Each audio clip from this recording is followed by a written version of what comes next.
Hey, I'm Kev, Mr. Kerr, and welcome to the Classic Car Scenario Mode in F1 2013, Episode 5. Last time out in Jerez in that Ferrari F399, we shot ourselves in some tricky conditions from working away from the back to getting a podium. But now we're in Brands Hatch for the final two scenarios, and in this penultimate scenario, I don't know what car we're going to drive. Let's find out. Finish ahead of all the Ferrari cars.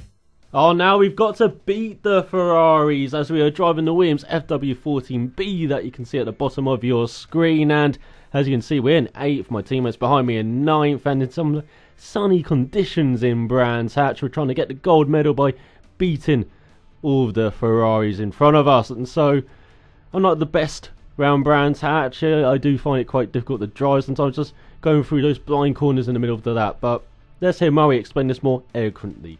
What a fantastic race this is turning out to be.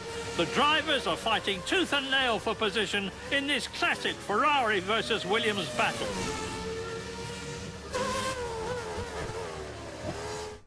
Oh, I do love that last shot of the Williams as we go through Druids and into Graham Hill Bend with just under 5 laps to go. And as you can see, we're way behind Irvine, the highest ranked Ferrari, I believe he is, in 3rd spot as we are 8th. And we're quite a way ahead of our teammate in 9th. And we can already catch 7th as we go purple.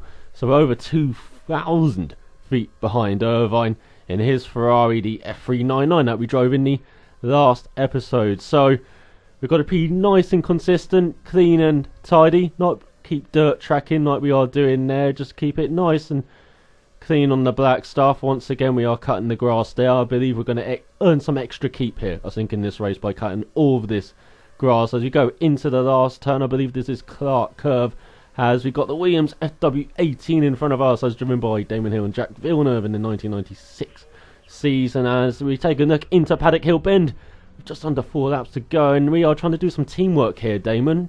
Back off, here we go, into Druid. So we're up to 7th spot already. I've seen that as a Ferrari in front of us. Can we maybe make a lunge into Surtees as we go through Graham Hill Bend? Got a nice run here. Oh, surely we can lunge. Surely we can, just about lunge into Surtees there. So we're up to 6th spot now as we go over the hill here and down towards Hawthorns. And we can already see 5th, 4th and 3rd in front of us. So if we can just have a nice tidy lap again, maybe we can start making some moves around this spot on the next lap as we're going a bit wide. I think that's in Clearways, I believe, and then we're going to Dingledale, and then it's Sheen Curve, and then I don't know this curve. I think this is Brabham Straight we're on now before we go into Clark Curve. I probably butchered all of the names here, I do apologise. So we went round the outside of the 96 Ferrari there into 5th spot, and look at this, we can already see 4th and 3rd, and those are the Ferrari F399s that we drove in the last episode, and we are hunting them down. We are like Jaws. That was a bad analogy.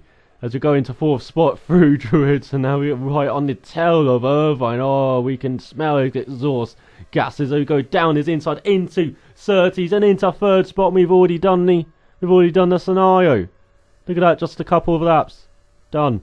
Got a couple of laps to survive though until the end, so hopefully you can do that. But it looks like we've got a bit of a gap to 2nd and 1st, so I can talk about this Williams FW14B as I normally do in these episodes, talking about the cars that we are driving as. I'm cutting the grass majorly.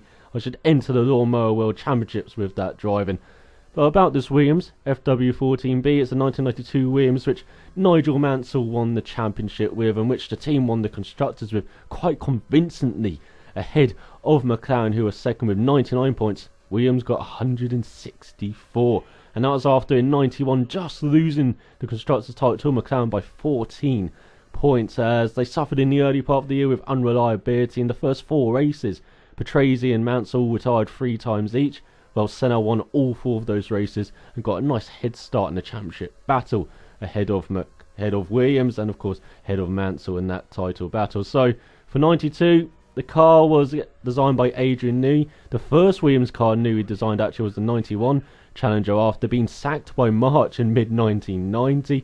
And so he moved to Williams in 91, co-designed the car with Patrick Head, and then they formed, of course, that duo that dominated Grand Prix race in the 90s, or mid-90s and early 90s, as we're right in the tail I believe this is the second place Williams on the penultimate lap, but that is the 99 Williams, the FW21 if I've got that right. As we look round the outside, I think this is a Ralf Schumacher. We're on the grass and we got past into the last turn up to second spot. Can we maybe even win this? Oh, this could be a great drive if we win this. Look at that first ray in front, but we are a guy on a roll here as we're on the final lap now. And more about this Williams, well, he got 9 victories with Mansell. He got a victory with Patrese in Japan that year, and he got 6 second spot finishes to finish second in the championship behind Mansell, just ahead of Michael Schumacher actually in third, ahead of Ayrton Senna in fourth. And Mansell won the first 5 races of that season until famously at Monaco he had to pit late in the race for new tyres, and he came out behind Senna, and then Senna did all of the tricks to keep Mansell behind to win that 92 Monaco Grand Prix. But this was a dominant car with active suspension, traction control. You know, it had all the gadgets. One of the most sophisticated Grand Prix cars in history, because of course most of those devices are banned now. As we now look at the other Williams FW21, oh, we've just repeated history there as we go round the outside into the last turn, into first spot, into a victory in this fifth scenario. Brilliant drive for us, despite the, of course, corner cutting a bit there, but we have completed this scenario, smashed it out of the park. What a lovely car to drive, what a nice track to drive as well when I do it right. Let's find out from Murray. What a finish! I don't think there'll be anyone in the stands who isn't on their feet. That was a mighty performance from the Williams driver, beating all the Ferraris. Oh, I have got to agree, Murray. That was a thrilling finish as we just grabbed first spot, just going into that last corner. So we passed the scenario, got the gold medal, no time penalties. Look at that, over 14 seconds ahead of Irvine in the end. We've got 88,299 score, which we'll find out if it's good in a second. But yeah, that car and that track worked well in that race. We actually drove quite well. You know, there was some of the ground keeping, as I said, and I do expect to get paid for cutting the grass there. But look at that, we're in the top 100. Seriously? As I said, I recorded this right at the beginning of the game, so I'll probably drop down those. But in the top 100 at the time, that's pretty amazing. So that's our best scenario by a country mile so far. But we're going to be going to Brands Hatch for the last scenario, as you can see. Only one more left. So I hope you did enjoy this scenario, though, as it went really well. Surprisingly well for us here. But thanks for watching. So till next time, cheerio.